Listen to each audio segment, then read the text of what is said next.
Ah, là, il y aurait dû y avoir un jingle qui démarre, mais comme on est loin de nos bases, on va démarrer par le chiffre du jour. Oui, ce matin, on ne parle que de lui, Spider-Man, ce jeune malien sans papier qui a sauvé un enfant samedi dans le 18e arrondissement de Paris. Mamoudou Gassama a escaladé 4 étages d'un immeuble de la rue Max Dormois pour sauver cet enfant suspendu à un balcon. Chiffre fou sur la puissance des réseaux sociaux, sur Facebook. Les images très impressionnantes du sauvetage ont été vues au moins 7 229 000 fois. Je dis au moins car plusieurs témoins ont filmé la scène. Ça, c'est le décompte de la vidéo la plus vue. Puissance des réseaux, émotion, réaction et communication immédiate. L'Élysée a annoncé que le héros serait reçu aujourd'hui par Emmanuel Macron. L'autre info média du week-end concerne Le Point. Oui, jeudi dernier, l'Hebdo a publié une une très forte sur le président turc Erdogan, le dictateur. Et vendredi, au Pontet dans le Vaucluse, une dizaine d'hommes a violemment exigé le retrait de la couverture affichée sur un kiosque. L'affiche a été replacée le lendemain samedi, sauf que l'histoire va plus loin. Depuis cette une, le journal se dit harcelé par des sympathisants du président turc. On écoute le directeur de la rédaction, Étienne Gernel.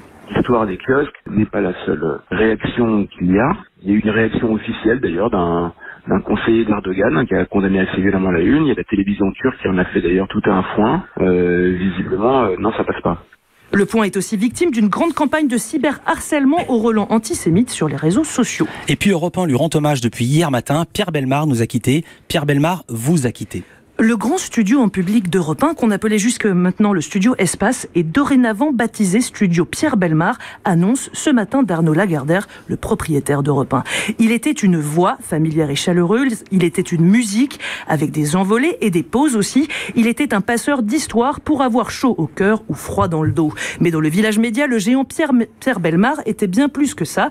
Un géo trouve-tout tourné vers l'Amérique, un peu comme les yéyés. Il a copié le meilleur des États-Unis pour ramener en France des innovations. Je vais citer 1957, le prompteur, 1964, la caméra cachée, 1987, le téléachat. Bref, sans lui, votre télé ne serait pas tout à fait la même. Et là, ce matin, nous nous trouvons à Roland-Garros et vous vouliez nous raconter une histoire extraordinaire de sport. Vous le faites bien. Oui, une histoire extraordinaire. De sport. Hier, Raphaël. le club de foot, le PSG, le Paris Saint-Germain, a rendu hommage à Pierre Bellemare dans un communiqué et dans un tweet. Voici pourquoi. À la fin des années 50, Bellemare invente une émission pour la toute jeune Europe 1.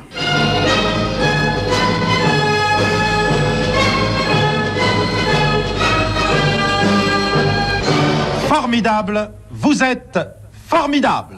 Vous êtes formidable, c'est l'entraide et la solidarité organisée sur les ondes. Des inondations dans le Gard, un accident au fond d'une mine. Pierre Bellemare donne la parole à des Français en détresse. C'est la toute première émission de radio de l'histoire qui a utilisé l'interaction avec vous, les auditeurs, grâce au téléphone. Avant, personne ne l'avait fait. Une émission d'entraide, on est loin du PSG là. Oui, mais détrompez-vous, Philippe. Début 1970, le PSG n'existe pas encore et son ancêtre, le Paris Football Club, a désespérément besoin d'argent frais. Le président du club a une idée, il appelle son ami Maurice Siegel, le patron d'Europe 1. Maurice, donne-moi un coup de main s'il te plaît. Et résultat, Pierre Bellemare organise un Vous êtes formidable spécial le 1er février 1970. À l'antenne, il appelle les auditeurs à la souscription et comme il n'y a pas encore de cagnotte en ligne évidemment, une centaine d'artistes bénévoles dont Enrico Macias ou Annie Cordy tiennent des stands dans tout Paris pour récolter des souscriptions. C'est un succès. Écoutez le débrief de l'époque, le jour même, du journaliste Fernand Choisel. L'opération Paris Football Club, lancée par Pierre Bellemare ce matin sur l'antenne, a réussi. 7382 amoureux du football ont répondu présent. Voilà, au final, 842 000 francs ont été récoltés, soit 128 000 € environ.